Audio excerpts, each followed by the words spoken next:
सिगिसे थाइना कइनो Sinthal lambda ऊपर plan जिन पार का कोई की पोचे उसका सिग्नल पीरी ऑब्स्टेकल ले बिसिंग स्पेस ना पाबी को ला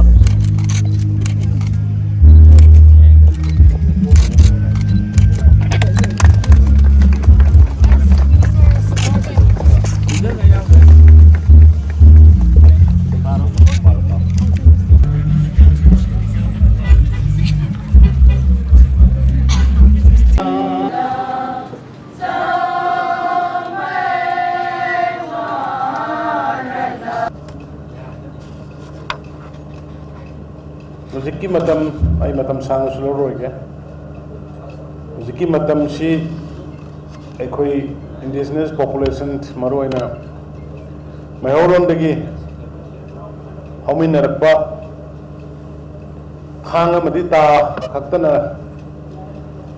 leibak singa ga lakpa jati singi damakta yamna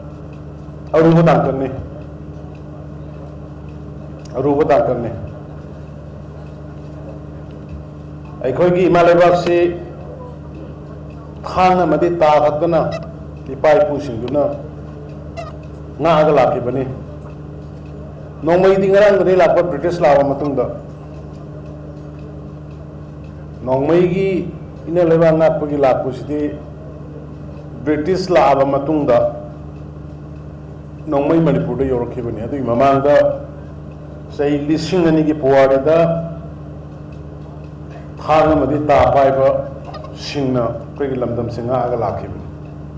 हौजी मसी मयाम कौफोंगग्रे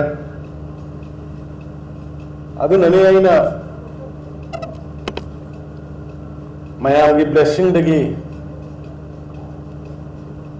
ईश्वर की थौजाल दगी चीफ मिनिस्टर हेक वेरपगा पारी पूरी थीबा इसलिए नाउ इंडिजिनस पॉपुलेशन कम्युनिटी सिंगी खोंगल लीबे वइना go to hills saidana mafam kaya da salkanda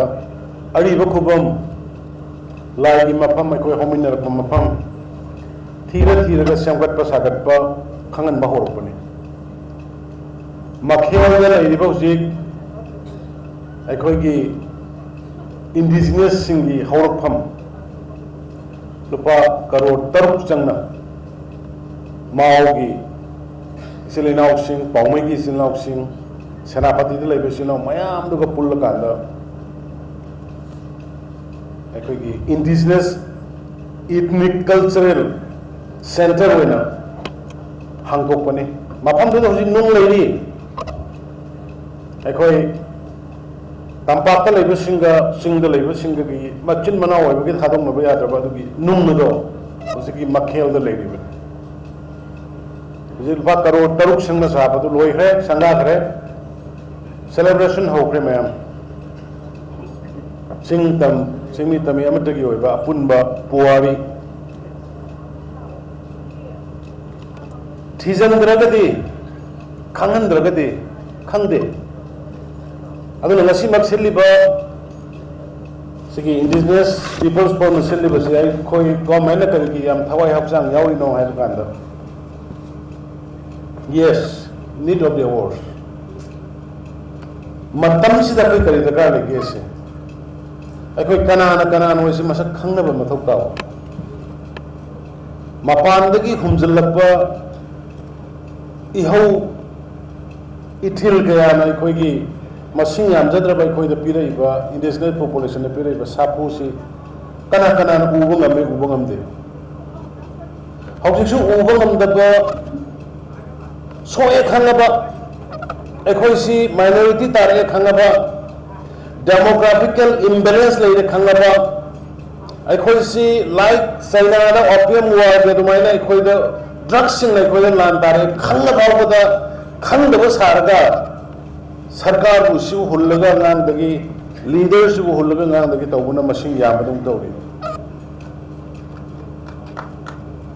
mukhi gadal bazati se kannana bulanga bune khodi